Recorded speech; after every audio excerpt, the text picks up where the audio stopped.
হতে পারে নিজেদের যে 1-0 লিড রয়েছে ম্যাপে সেটি তারা মেইনটেইন করতে চাইবেন। 5-2 তে খেলা চলছেন, রাত অপেক্ষা করছে MP5 নিয়ে P90 মতো গান ফ্লেক্সি গত ম্যাচের মোস্ট ভ্যালুয়েবল প্লেয়ার।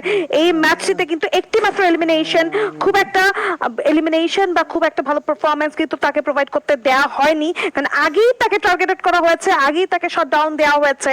এবার তিনি ধরে খেলার চেষ্টা করবেন, টিকে থাকার চেষ্টা করবেন, টিকে থাকার লড়াইতে মাহফুজ স্কার 3 নিয়ে অপেক্ষা করছেন। এই জায়গাটিতে একবার স্পট করলেই কিন্তু যে কোনো সময় ডাউন হয়ে যেতে পারেন। কিছু ট্রবল হাতে তুলে নিয়েছেন, ট্রবল থ্রো করছেন না।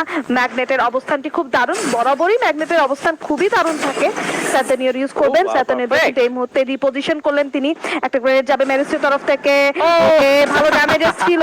রাশ দেওয়ার জন্য ইনাফ কি সামনের দিকে যেতে চায় মেহেদী, তার কাছে রয়েছে স্নাইপার এবং তার সাথে এবার রাত যুক্ত হবে। তার কাছে MP5 রয়েছে, টাইম টার্নার ইউজ করে দিয়েছেন, একটা ভালো ডিফেন্সিভ মোড অন করলেন। লিজেন্ড তার কাছে কি থ্রোবল আছে আর কিছু ফ্ল্যাশ ফ্রিজের ব্যবহার দেখবো কিনা। ইয়েস, রাত তো ফ্ল্যাশ ফ্রিজ থ্রো করেছে, কিছু বার্নিং ড্যামেজ। ইগনিস থ্রো করে দেওয়া হয়েছে মাহফুজ। ইগনিস এই মুহূর্তে অ্যাটাক এবং ডিফেন্স দুটোতেই কাজে লাগছে। প্লেয়ার ডাউন করবেন এই জায়গায়, একটি প্রথম নকডাউন ফ্ল্যাক্সি ম্যাজিস্ট্রি ডাউন করে যাবেন এবং মাহফুজকে ডাউন করে পুরো রাউন্ড চলে যাবে বাংলাদেশ টপ 1 এর কাছে। এন্ড বুয়া in style from the side top 1 Top 1 come on guys একসাথে top 1 বাংলাদেশ top 1 বলেছিলাম এই পথ পাড়ি দিতে তাদেরকে কিন্তু অনেক বেশি ডেডিকেশন দেখাতে দেখবো। সেই ডেডিকেশন দেখিয়েছেন, দুর্দান্ত স্টাইলে তারা কিন্তু এবার তুলে নিয়েছেন তাদের পুইয়া। প্রথমবারের মতো নেক্সট রাতে কিন্তু আমরা দেখতে পারবো চরম উত্তেজনাপূর্ণ এই ক্লাস স্কোয়াড মোডের best of 3 decider round. Kalahari king is back. Yes, Kalahari king তাদের কামব্যাক করছে। ও বাবা রে, ও বাবা রে, গাইস বেশি চিল্লাতে পারবো না, গোলা ব্যথা করছে। ব্র্যাকেট থেকে উঠে আসা যায়, ঘুরে দাঁড়ানো যায়। টপ 1 তার প্রমাণ দিতে প্রস্তুত। এনডিটি কি পারবে সেই জায়গায় কোনোভাবে ব্লান্ডার ক্রিয়েট করতে? টপ 1 দেরকে থামিয়ে কি নিজেদের বুইয়া কায়েম করতে পারবে কিনা ম্যাচ নম্বর 3 তে? সেই অপেক্ষায় আমরা। তবে তার আগে অবশ্যই বলতে হবে এবার সত্যি মেহেদী মাহফুজ অসাধারণ গতি দিয়েছেন, এই দলটিকে সত্যি আসলে সেরা একটা মাত্রায় নিয়ে গিয়েছেন। এবং বাংলাদেশ টপ 1 ফ্যান বেস, তোমরা যারা যারা অপেক্ষা করছিলে, তোমরা যারা যারা আসলে প্রেডিকশন জানিয়েছো, তোমাদের প্রেডিকশন কি রাইট হলো কিনা সেটাও কমেন্টে জানাতে পারো, কারণ আমরা জানি যে তোমরা প্রেডিকশন দিলে সেটা খুব একটা বেশি ফুল হয় না। তোমরা দুটো দলকেই ভালোভাবে রিড করেছো। তবে সত্যি বাংলাদেশ টপ 1 এর এইভাবে দ্বিতীয় ম্যাচে এসে ঘুরে দাঁড়ানো সেটা অবশ্যই প্রশংসার দাবিদার আপু। ট্রু, এবং বাংলাদেশ টপ 1 আসলেই সেরা একটি কামব্যাক দিয়েছে।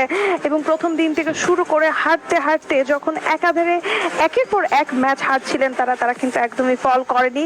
তারা আরো স্ট্রং ছিলেন এবং তারা জানেন যে তারা কামব্যাক করতে পারবেন, তারাও ফাইট ব্যাক করতে জানেন এবং তার দরুনই কিন্তু তারা দুর্দান্ত একটা ম্যাচ কামব্যাক দিলেন এবং কালহারিতে নিজেদের জয় সুনিশ্চিত করে আজকের দিনে। এবং সিএস এর প্রথম ডিসাইডিং ম্যাচ নেক্সট রাতে আমরা দেখতে যাচ্ছি পরবর্তী ম্যাচটি। একদমই, এবং নেক্সট ম্যাচ ঠিক কতটা উত্তেজনাপূর্ণ হবে যা এর আগে FFWS BD 2025 এ দেখেনি কেউ। এবারই সর্বপ্রথম আমার মনে হয় নুসাদ আপু, আমি আপনি সহ আমাদের পুরো অডিয়েন্স, পুরো বরিশালবাসী সহ বাংলাদেশের প্রতিটি ফ্রি ফায়ার লাভার এই সময়ের অপেক্ষায় ছিলেন যে বেস্ট অফ 3 এর ডিসাইডার রাউন্ডে ম্যাচ যাক। বেস্ট অফ 3 এর ডিসাইডার রাউন্ডে ম্যাচ যেতে যাচ্ছে, গলাতে যাচ্ছে, এটাই সুযোগ, এটাই সময়। We are too much lucky guys, কারণ এই দিনটার অপেক্ষায় আমরা ছিলাম। এখন থেকে কিন্তু পারফরম্যান্সের রেসটা আরো বেশি বেড়ে যাচ্ছে, কম্পিটিশন লেভেল তোমরা বুঝতে পেরেছো। সমানে টক্কর দিয়েছে বাংলাদেশ টপ 1, দেখিয়েছে নিজেদের সেরা গেম প্লে। এন্ড এই মুহূর্তে আমরা দেখতে পাচ্ছি game MVP is the top 1 Mahfuz. Yes Mahfuz, the supporter once again showing his true support. 8 elimination, 3710 total damage deliver করেছে। গত ম্যাচে ফ্লেক্সিকে দেখেছিলাম সাপোর্টিভ রোলে থেকে কাজ করে দিতে।